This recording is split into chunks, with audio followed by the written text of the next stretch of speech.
نادر السيد ولا احمد نادر السيد؟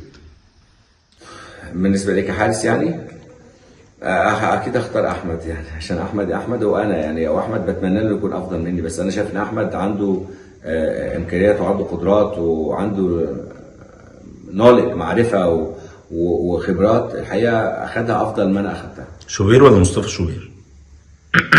شوبير الى الان. احمد نادر السيد ولا مصطفى شوبير؟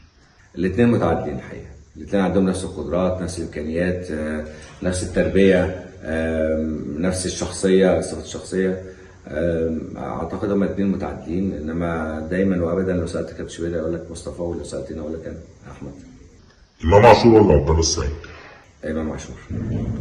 زيزو ولا حسين الشحات؟ زيزو. رمضان صبحي ولا بيرسي تاو؟ بس ده مين الأسوأ؟ سامسون ولا موديست؟ مودست.